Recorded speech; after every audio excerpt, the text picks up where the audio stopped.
Shabbat, Shalom, Happy Sabbath.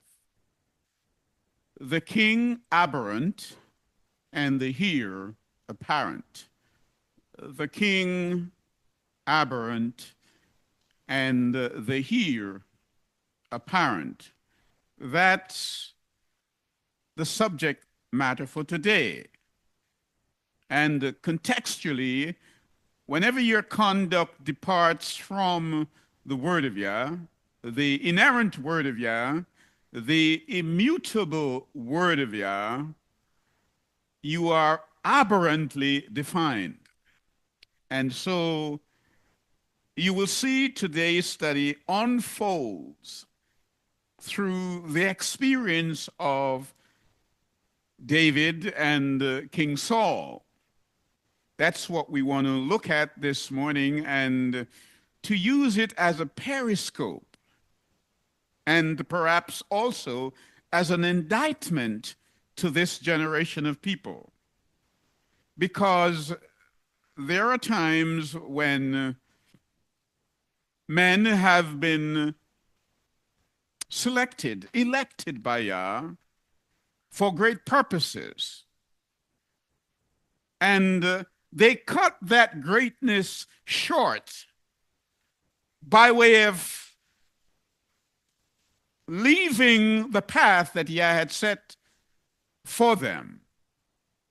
A kind of unsuspecting cavalry of thoughts lurking in the dense undergrowth of life, forestry, in the woods, waiting for that right moment to ruin, to sabotage that purpose for which Yah called you. And so we are reminded by Solomon that we should remember our Creator. When? In the days of your youth, because the evil days are coming. And as I think of today's study, it is indeed an indictment on this generation. So I want you to join me in Shemuel, that's third chapter of 2 Samuel. And the word says, and the fighting between the house of Shaul and the house of David was long drawn out, and David continued to strengthen, but the house of Shaul continued to weaken. It was a civil war between the house of David and the house of Saul. And it continued over a protracted period of time. And as I think of that, I think of the contemporary setting here in America. I think of that, and I think of that man we call Thomas Paine, because history tells us of the American crisis. And this British-born revolutionary, Thomas Paine, was a man who wrote extensively, and particularly in relation to the time that he wrote during the crisis. And in 1776, he wrote in a series of 13 essays, and the one that gets my attention, and perhaps even yours, is the first one that he wrote. He says, these are the times that try men's souls. The summer soldier and the sunshine patriot will, in the crisis, shrink from the service of their country. But he that stands by it now deserves the love and the thanks of man and woman. Tyranny, like hell, is not easily conquered, yet we have this consolation with us, that the harder the conflict, the more glorious the triumph. What we obtain too cheap, we esteem too lightly. It is dearness only that gives everything its value. Heaven knows how to put a proper price upon its goods. And it would be strange indeed if so celestial an article of freedom should not be highly rated. Faith is a celestial article that we ought not to treat lightly. And so we want to look at that through the periscope of the experience of David and Saul. We want to do that. The thing is this, that we ought not to live for the applause of other men. We ought not to do that. We will become addicted to their counsel rather than the counsel of Yah. And so we ought to watch our thoughts, for they become our words in time. And our words become our actions. And our actions then become our habits. And our habits become our character. And our character then signs our destiny. And so we need to consider the thoughts before we speak them and put a value on ourselves. Because if you don't know your own value, somebody else will define it for you. And so we see this playing out in David's experience.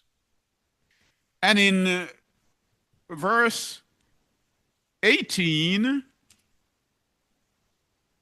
well, let's read from verse 17 of the same chapter that we started looking at, chapter 3. It says, "And Abner had a word with the elders of Israel, saying, in time past, you were seeking for David to be sovereign over you, and now do it. For Yahweh has spoken of David, saying, by the hand of my servant David, I save my people Yisrael from the hand of the Philistines and the hand of all my enemies." Now, Abner was the head, the leader, the general of Saul's army. And Joab was the general of David's army. And what intrigues me is the fact that David is from the tribe of Judah, and Saul is from the tribe of Benjamin, which will later become the southern tribe when the kingdom was split under the reign of Rehoboam. But this had long been prophesied, because we read in the book of Genesis when Judah had stood security for Benjamin. It's only now just playing out in the book of Samuel. So the word here says that this general of Saul, Abner, he got upset. Why? Because after Saul died, he strengthened himself in the kingdom and then took Saul's concubine. And when he was spoken to by Saul's son, he got upset and said, I'll hand the kingdom over to David. He knew all along that David was the rightful heir. He knew. but he was still with Saul fighting against David. How many people you know the Sabbath, but they still go and worship on another day, calling it the Sabbath? How many people you know are in the wrong places of worship, but they remain there because it's expedient for them to do that? And so he's now upset. So he said, I'm going to turn the kingdom over to David. And he went to see David. But when he went to see David, and David had an audience with him, Joab, or should I say Joab, there was no J, who is the general of David, he wasn't there. And he found out that this man had come to see his boss. So he was peeved.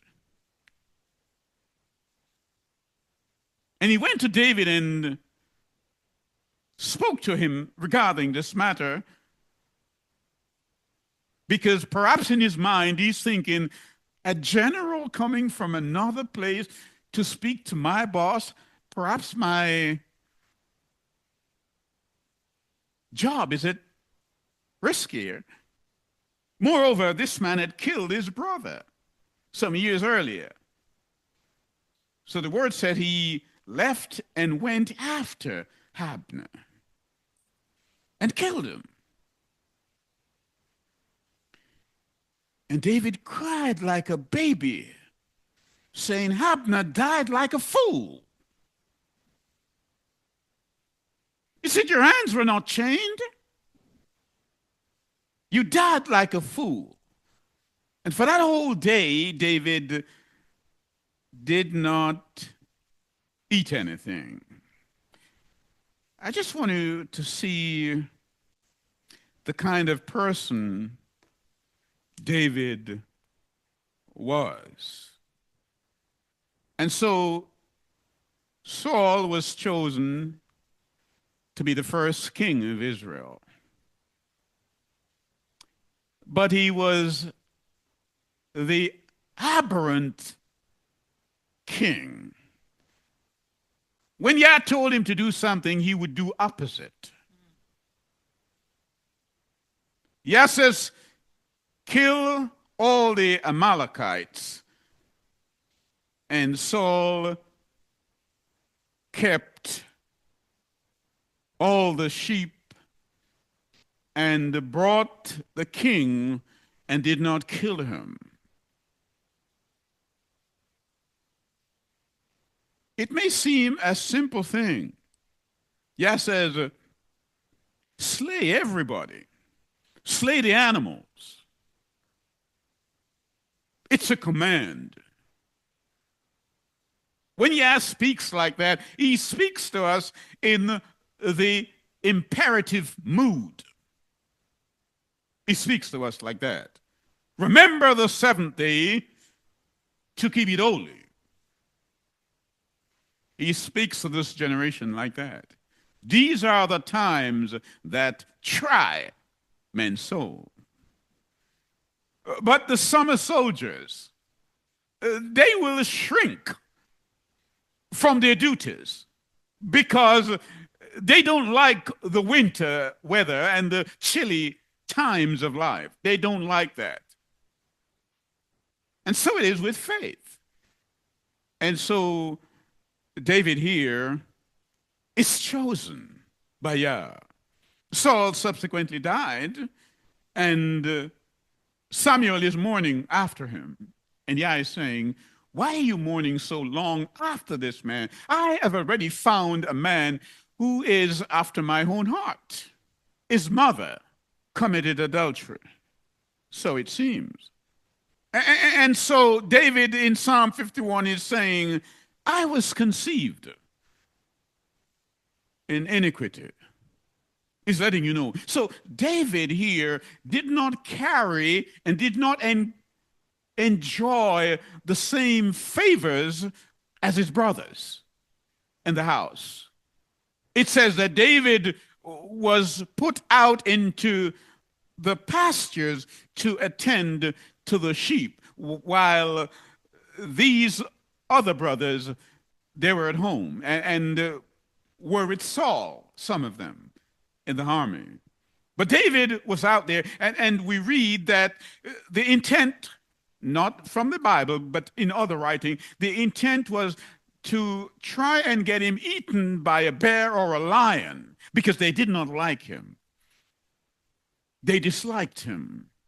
He was reviled, but he was not defiled. That's David. But you see, the point I'm making is that he was chosen for a mission. He was anointed at about age 15. And he did not become king until he was 30 years old. He had to wait 15 long, protracted years before. And during that period of time, many obstacles came to him. Things he had to deal with in his life. But he knew that the purpose for which he was born must be primary in his life. Must be. God has called you.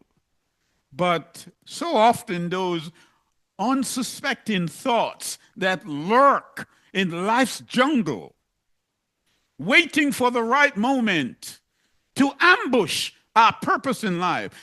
David understood that he was called. He understood that. Even as Yeshua understood the purpose for which he was called. At 12 years old,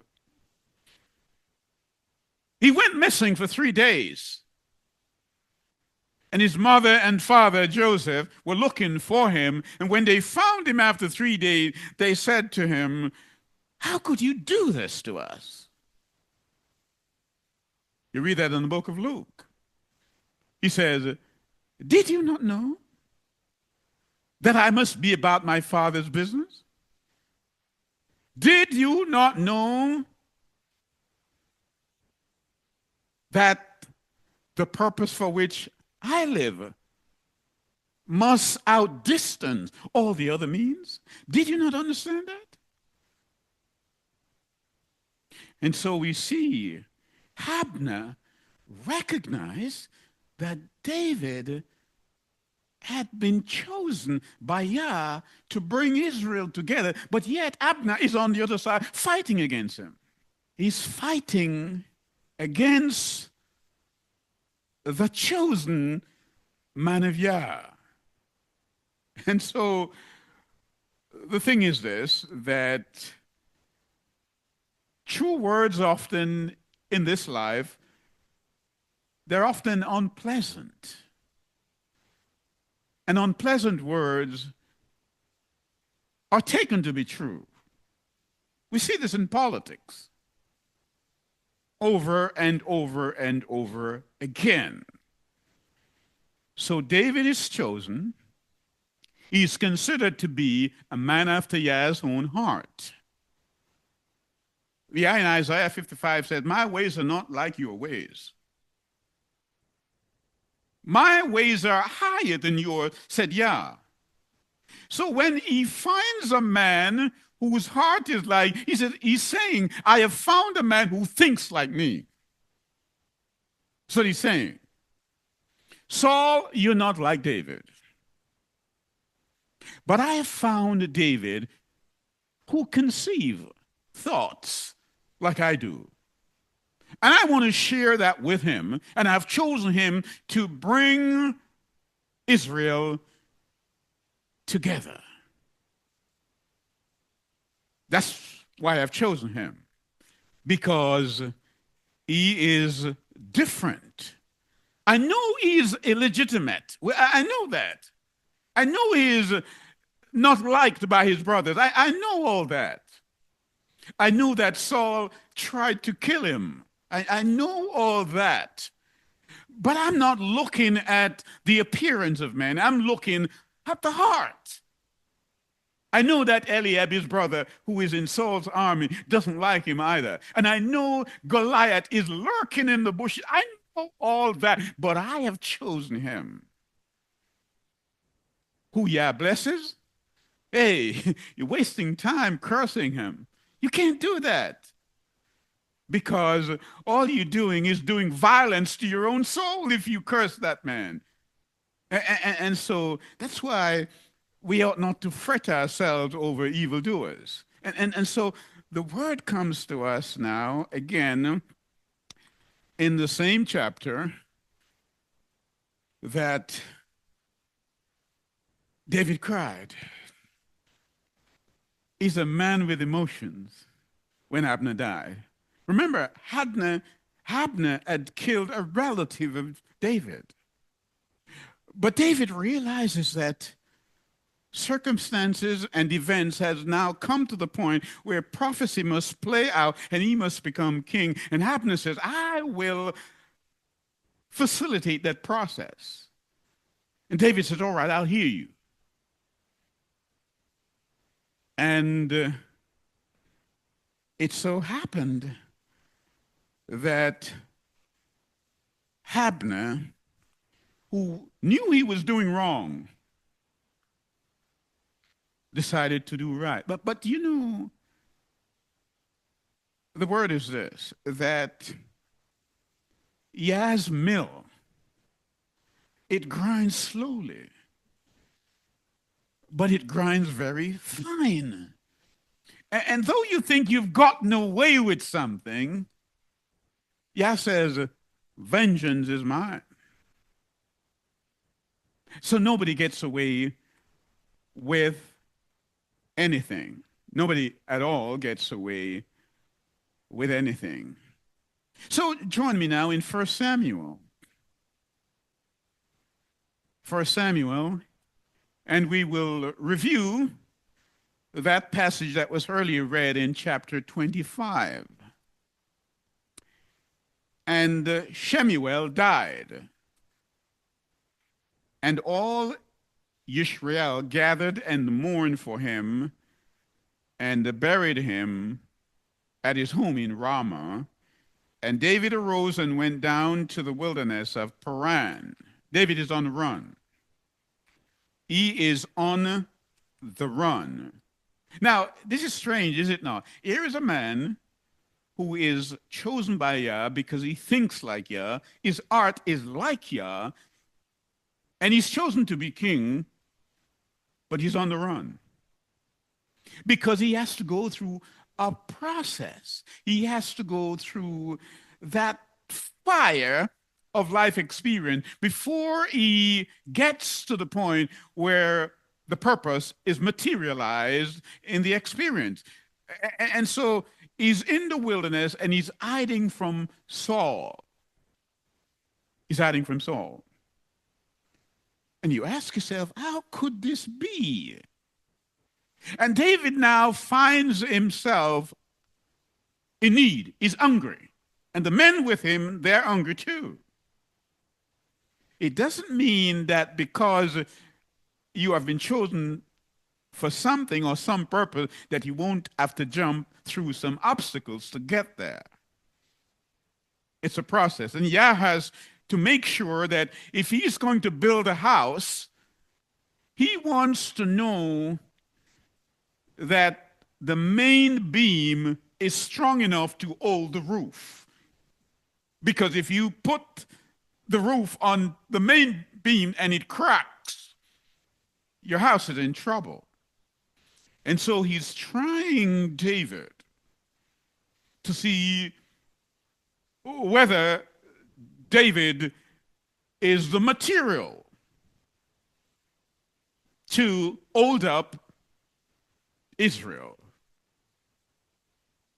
We need that in America. We need a shepherd, not a Rambo, in America, to bring the people together. But David here is in the wilderness, and he has some men with him, and he finds himself in need. And perhaps those who realize that David is to be king at some point is asking, how could this be? How could a man who is chosen by Yah is in need and don't even have food? He's running from Saul. So the word says, now there was a man in Mahon, and his work was in Carmel, and the man was very great. And he had 3,000 sheep and 1,000 goats, and he came to be shearing a sheep in Carmel, and the name of the man was Nabal. There are many Nabals in our time. And he had a wife by the name of Abigail. He had a wife. In many instances in those days, these were arranged marriages. And perhaps you see why I say that. So David heard that this man was shearing sheep. David knew that. And so David sent 10 young men, and David said to the young men, go up to Carmel, and you shall come to Nabal and greet him in my name. Are you with me? David says, when you get to this man, he's wealthy. He has much resources. Tell him David sent you. Because he must have known who David was. David could have said, tell him the one who killed Goliath. Tell him the one who was anointed by Samuel to be king. Tell him. Tell him it's me. Tell him Jesse's son. Tell him that name. Everybody in Israel should have known who David was. So David speaks to them in that imperative tone.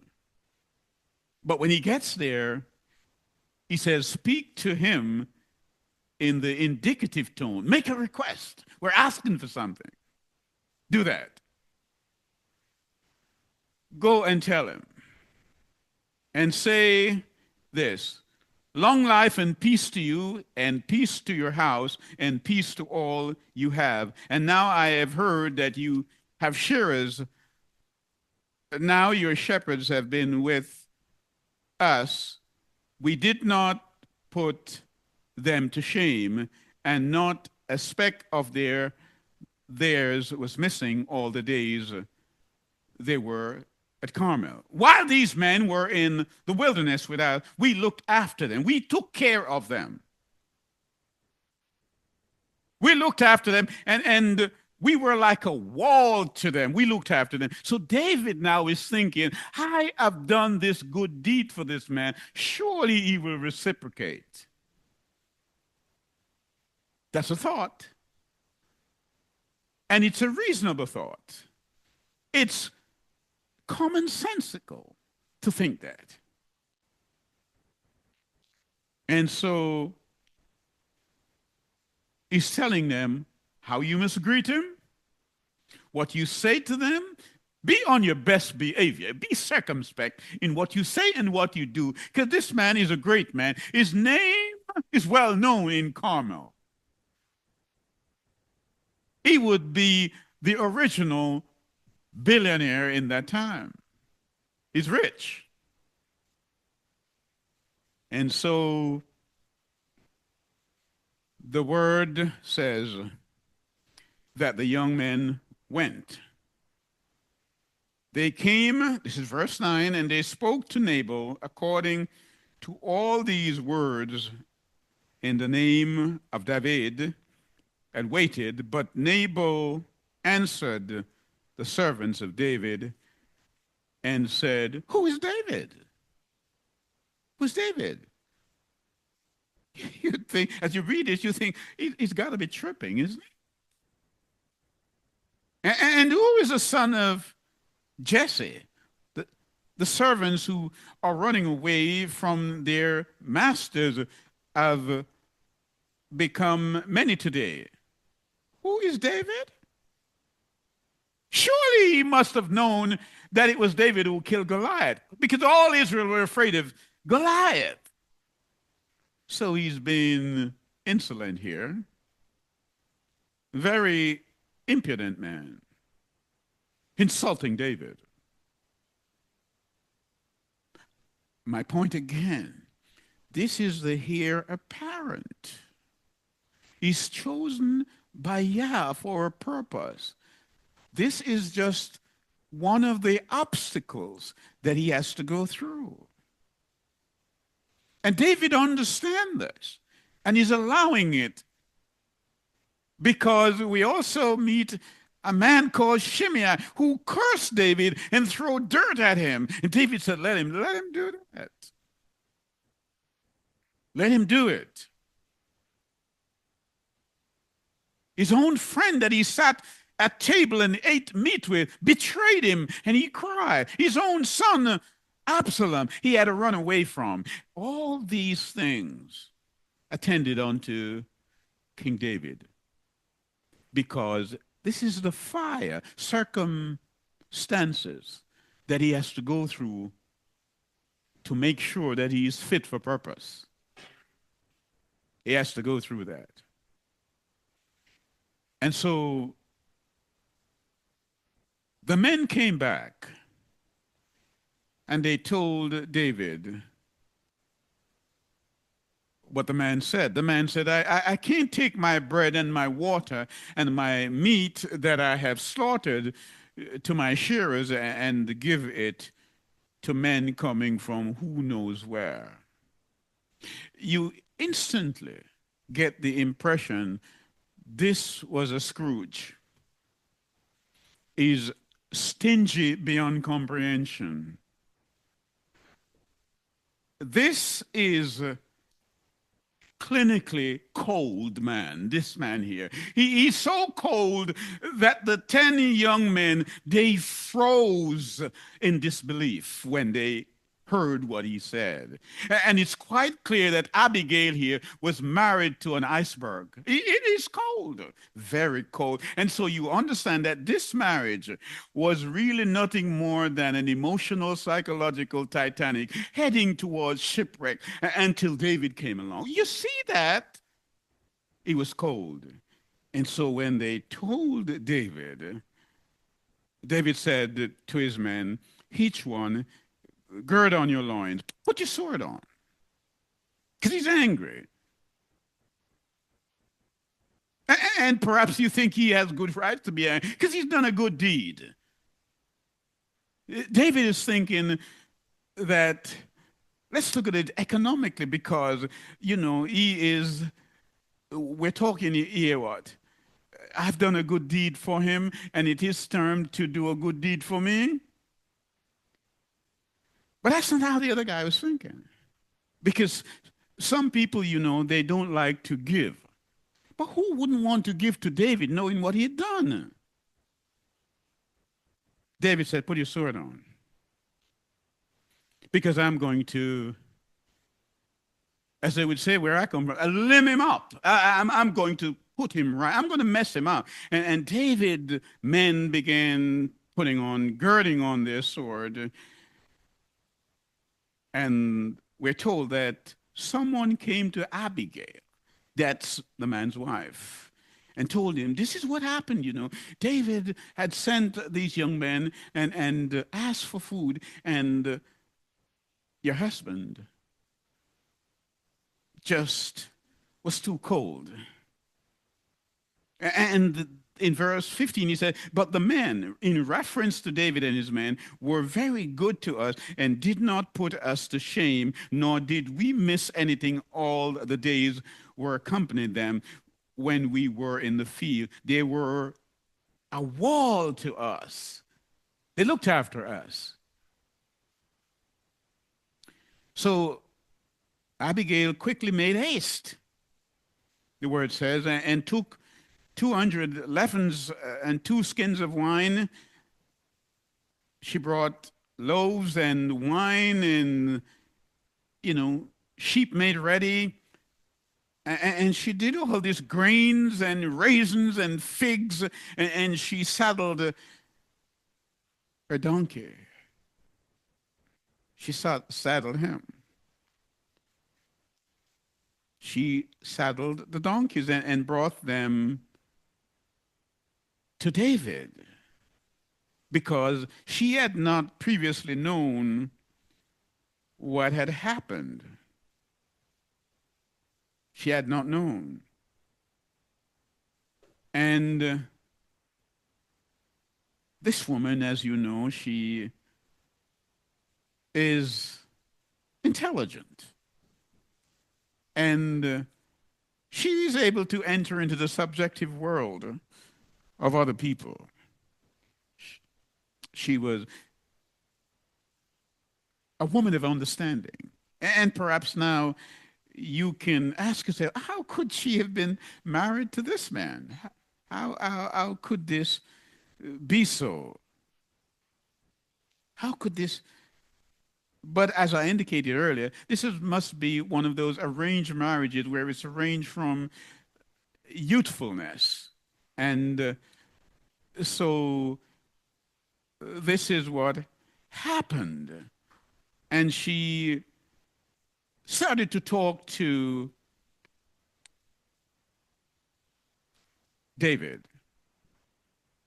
She said, "On me, my master, let this wickedness be on me, and please let your female servant speak in your ears and hear the words of your female servant. Please let not my master regard this man of Belial, Nabal, for his name is Nabal. His name is Nabal. Nabal means a fool. He's a fool. There are many Nabals in our time. He's rich, but he's a fool." She said, "Don't let him bother you. I know that you have been chosen to be king of Israel. I know that, and everybody knows that. So don't do anything that will blot your copybook. Don't do that. Leave it to Yah, because he is the one who revenges." And so, now, understand what's happening here, because this is a time when women are not allowed to speak as she's speaking. Moreover, she took her husband's belongings, the sheep, ready cooked, curried sheep, and other things, and brought to David. And she has not yet said a word to him, because she's fulfilling something greater than her own need. She understood that this is the man who had killed Goliath. This is the man who had saved the nation. This is the man who Yah had declared a long time ago is a man after my own heart. He thinks like me, and I'm going to make him king. She knew all that. And so she spoke in this way to David. Remember, David is a warrior. And he's about to go and kill this rich fool, this billionaire. He's about to do that. And she disarmed him with words. And one thing you understand about a wise man, a wise man can take counsel. And he knows how to act in every given situation.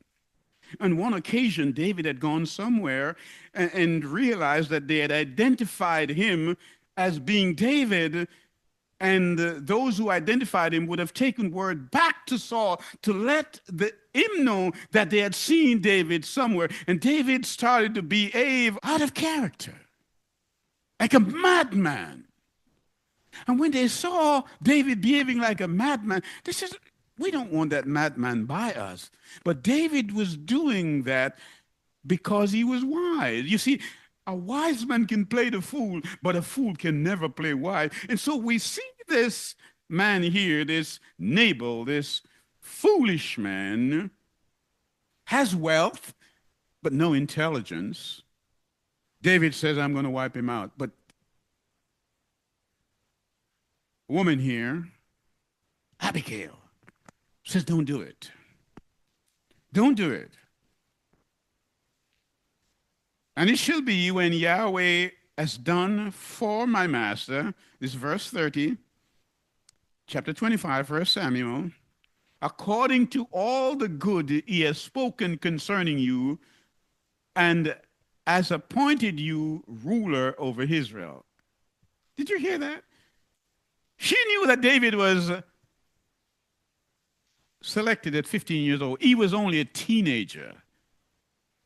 And he had to wait 15 long years to be king, jumping over all these circumstantial fences so that he's all right.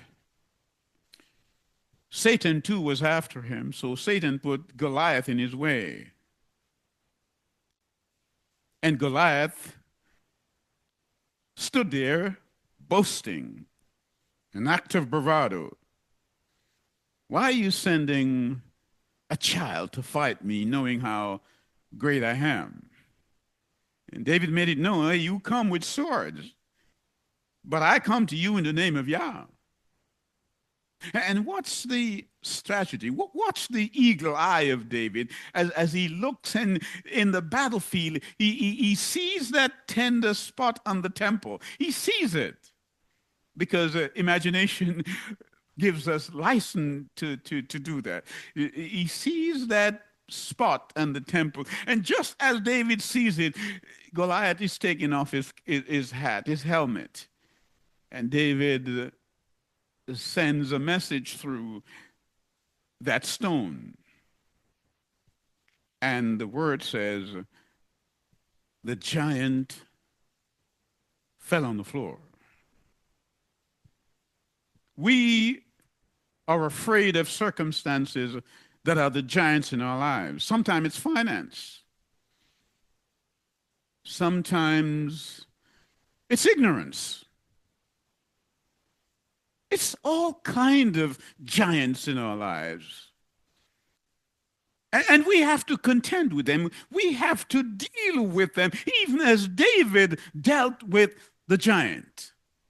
But you see, as I indicated earlier, if you don't watch your thoughts, they soon become your words. And your words become your action. And your actions become your habits. And your habits become your character. And your character that you have developed even as you conceive it now becomes your destiny. What's David's destiny? To be king. So when Pilate asked Yeshua, so you're a king then? He said, for this purpose was I born. But all that you're doing to me, all that you're flogging me and you're crucifying me and doing, all that I must go through because the prophecy must be fulfilled. What's my point? My point is many of us have been earmarked for greatness, but we've allowed other circumstances to ambush the purpose for which we were called, and we've allowed finance, fame, all those things. You look at all the great singers in America, the black ones, gifted, great. But somebody comes along. Most of them, as you know, they start in the churches. Sam Cooke, the Jacksons, Whitney. Did I say Whitney? Yes, Houston. She sang. And when she sang, the world stood still. Never have they heard someone sing like that. But I hear Sam says, a change is going to come. And David knew that. David knew that. But all we can think of, these are the sounds of the men working in the chain gang. That's what we remember. But a change is coming. Change is coming. And David knew that. And the word says that Abigail says, do not let this be a staggering and stumbling of heart to my master that you have shed blood without cause, or that my master has saved himself, and when Yah has done good to my master, then remember your female. Remember me. And the word says in verse 35, and David received from her hand what she had brought him, and said to her, go up in peace to your house. See, I have listened to your voice and have accepted your face. And Abigail went to Nabal to see he was at a feast in the house, like the feast of the sovereign. And Nabal's heart was glad within him, and he was exceedingly drunk. He was inebriated, because it was that time where it's shearing his sheep and it was harvest time. So she told him, she now tells him what she had done. And the word says, and it came to be in the morning when the wine had gone from Nabal, and his wife had told him these matters, that his heart died within him, and he became like a stone. You took my stuff and gave to that man that I rejected? He couldn't conceive it. That merrymaking last night that was induced by liquor is now gone from him. He's now sober. But the irony is, this is the time he's really drunk. This is the time that he's really drunk. And the word says, come with me to verse 38, chapter 25, 1 Samuel. And it came to be in about 10 days that Yahweh smote Nabal, and he died. His wealth, where is it? Where is that wealth of his? All that he had kept from David. Where is it? You know, we chase all kinds of things in life because circumstances sometimes demand that we do that. For fame, we want to be like the Joneses next door, don't we? And we chase things that has no value. Thomas Paine reminds us, only heaven can put a true value on who you are. And if you don't know who you are and your value, somebody's going to define you by their value. And so you are aspiring to what they want you to be. No. No. I would rather light a candle than curse the darkness, wouldn't you? Bring a little light in someone's soul and perhaps in your own soul. And so James wants to talk to us. The Nabals among us. Come with me to Jacob. That's when we anglicize that, we call it James. That's chapter 5. And the word says, he's talking to the Nabals. He says, go ye now, ye rich men, weep and howl for your misery that shall come upon you. Your riches are corrupted, and your garments are moth-eaten.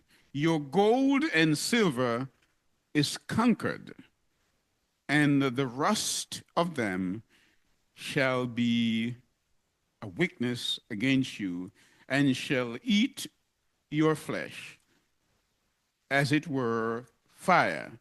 You have heaped treasures together for the last days. Now, if you had not fallen asleep in either middle school or high school when chemistry was being taught, you would have known that gold doesn't rust. It doesn't rust. But here, we are being told that in the last days, the wealth you see being paraded on Wall Street and elsewhere, it will be conquered. It won't be any good to them, says James, the brother of Yeshua. And so this is the same James who did not believe in his brother while his brother was alive. The word says that his own brethren did not believe in him. And the point I'm making is that sometimes when Yah has earmarked you and has brought you out and set you up, because you look so casual, you look so average. Did they not say, is this the carpenter's son? Surely that cannot be the Messiah. He looks so casual.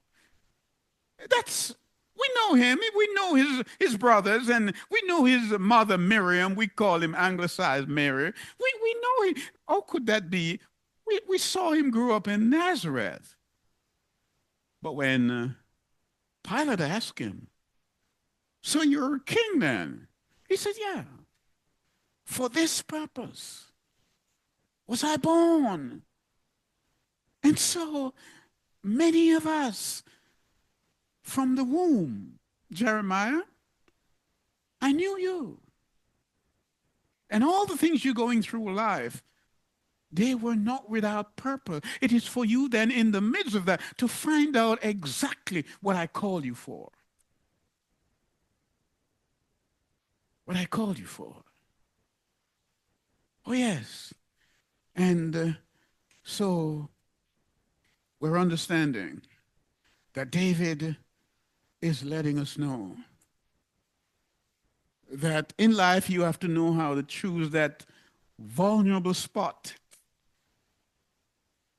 as he chose on Goliath's head. You got to know that. Nabal had forgotten the goodness that David had done to him. You hear people say, well, I did this all by myself. I'm a self-made man.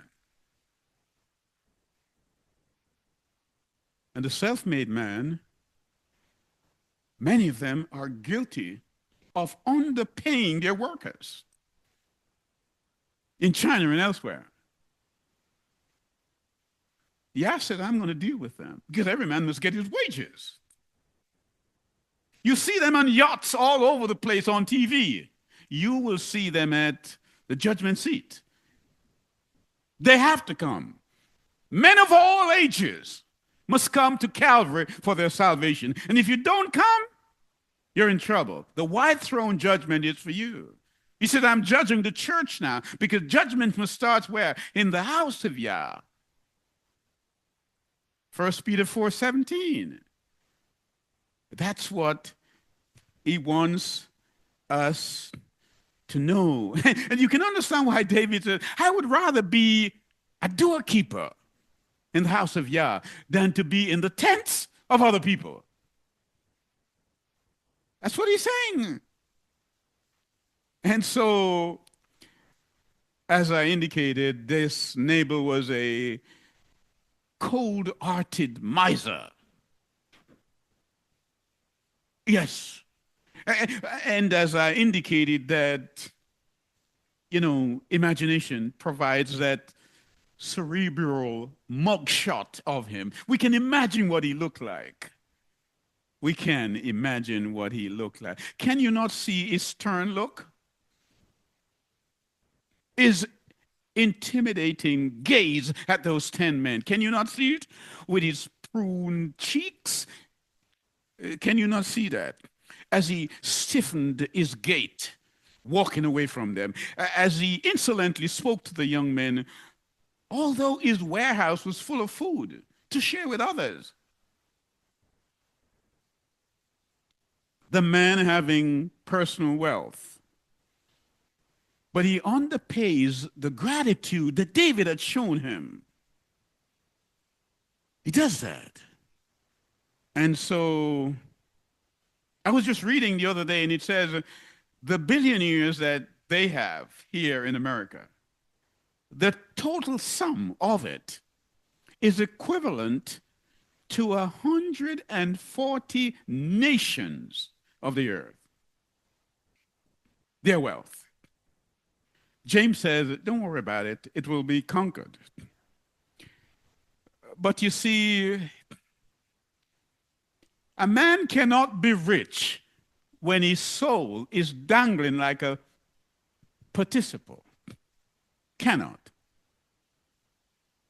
Financially, he's done well, but his soul is yearning, like this man, 10 days after he died.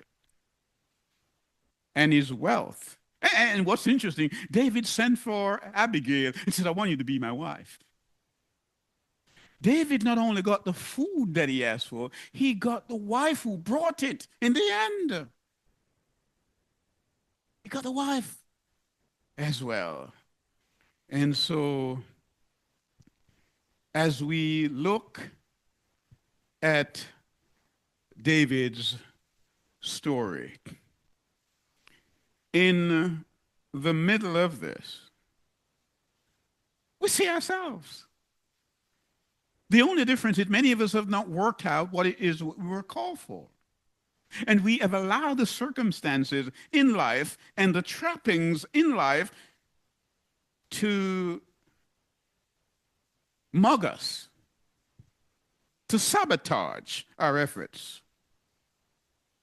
Because we are chasing the wind in life. We are doing that. And so we must understand that every Goliath should be slain.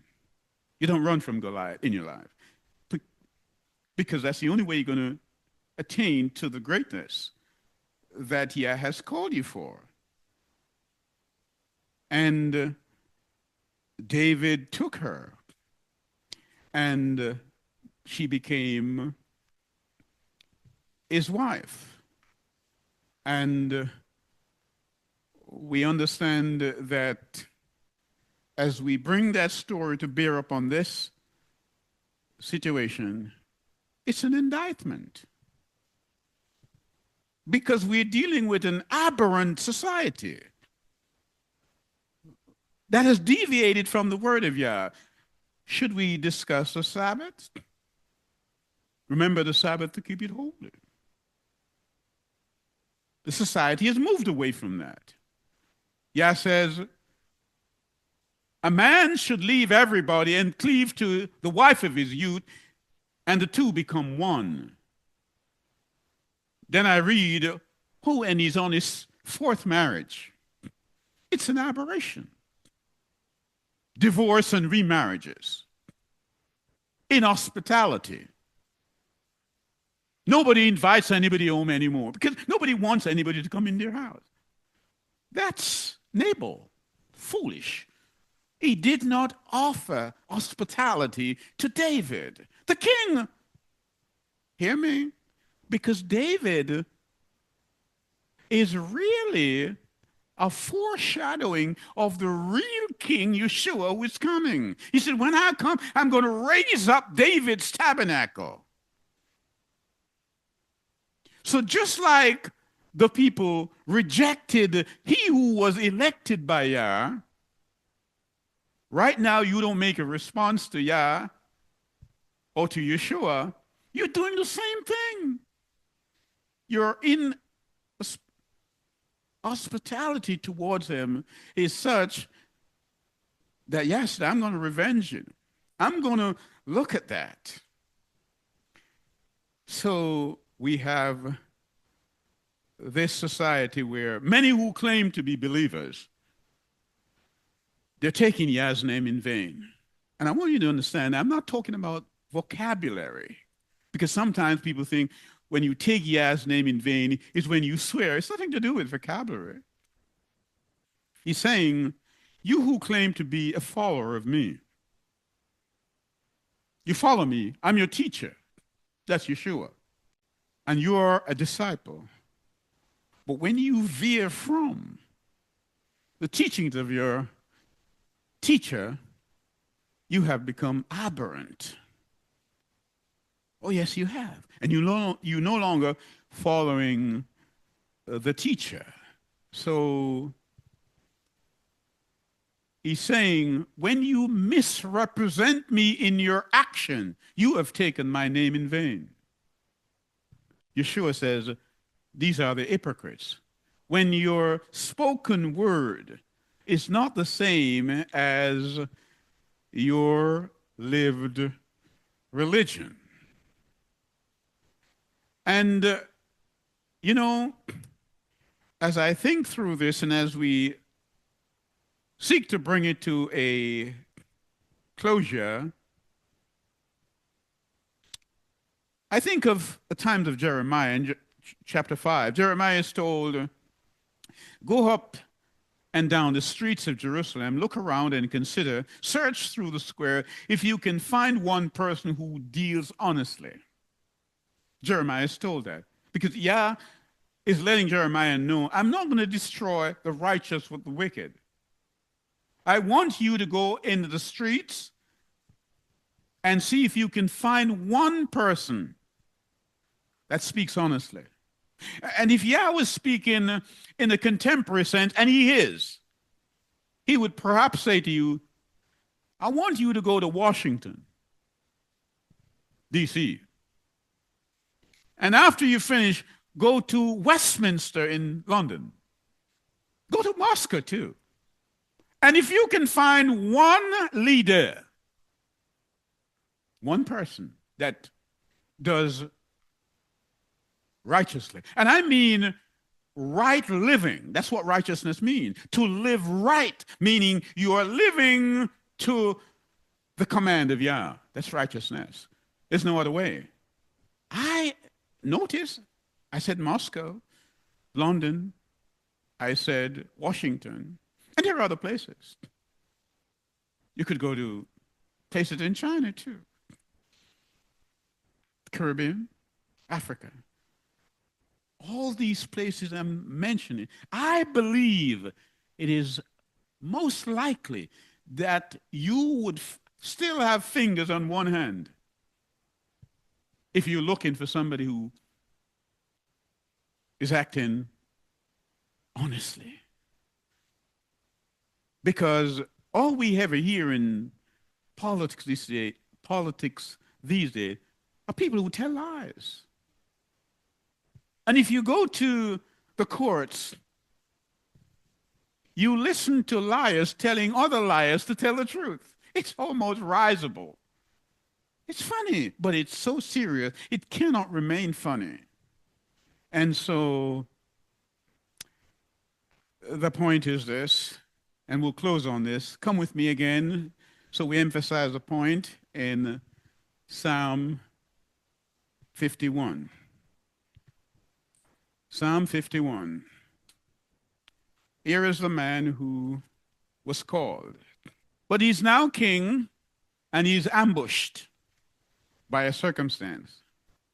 And he end up committing adultery. Should have known better. But being the man who he is penitent, teshuvah, he goes to Yah, and this is what he says. Have mercy upon me, O Elohim,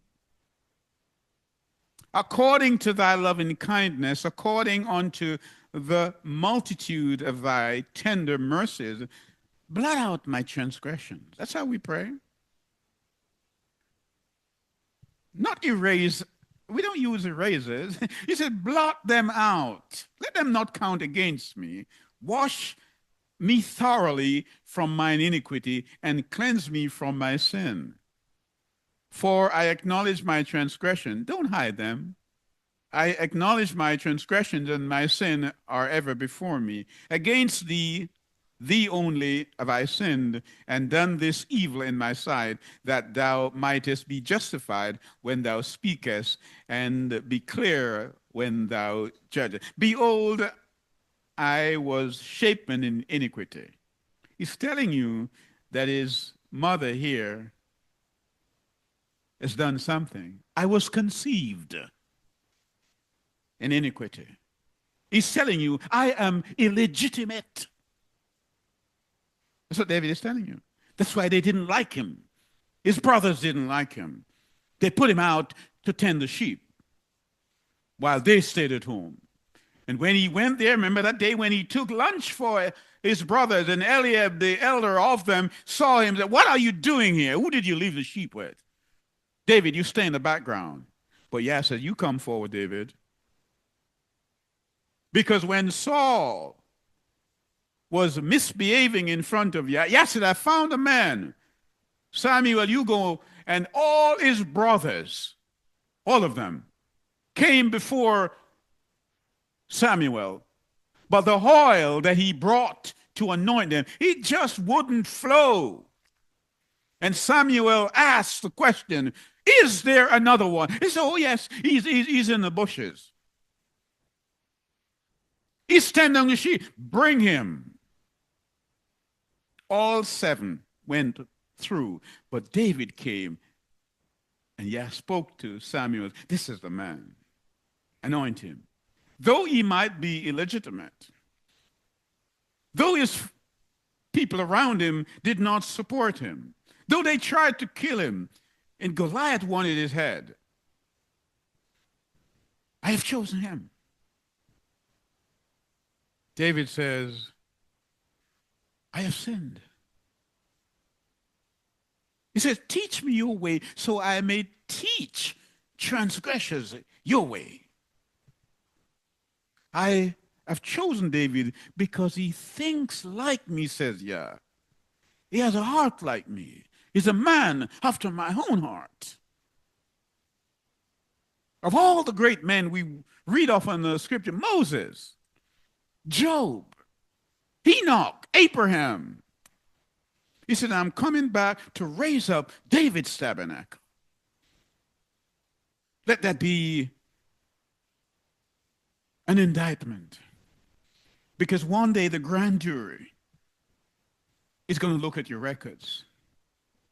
And it is better to give your life now to Yah than and avoid the rush at doomsday, is it not? It is much better to do that now.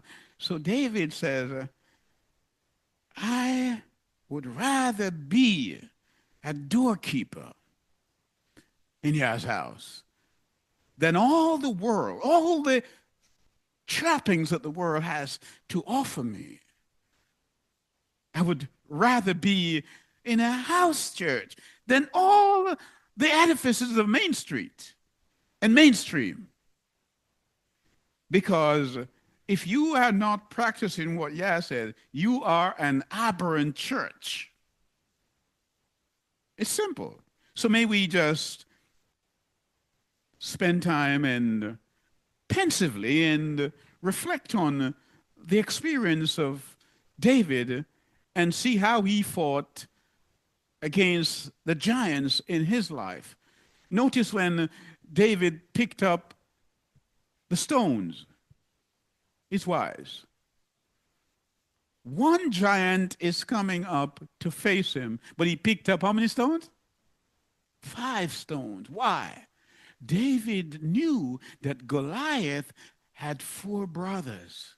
And when you read through the word, you see David and the rest of Israel killed the 4 brothers also of Goliath. And what did he do? He cut off Goliath's head. And he took Goliath's head to Jerusalem. Why? Why would David do that? Why? Because at the time, Jerusalem, or Salem as it was called, is in the hands of the Jebusites. So it was in the hands of the Jebusites. So why did he do that? Because David, watch what I'm saying here. David knew that Goliath is from Gath. And he was what?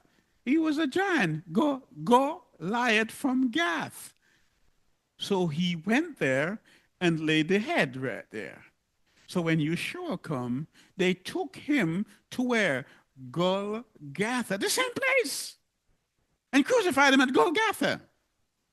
Because the true Goliath wasn't Goliath, it's Satan.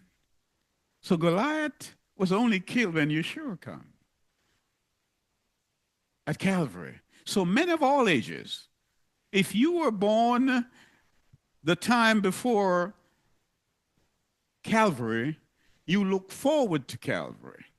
If you were born after Calvary, you look backwards to Calvary. Men of all ages must come to Calvary for their redemption. Simple. And so let us understand Yah's word and thank him for sending his word to us. And we ask for understanding. In Yeshua's name I pray. Amen.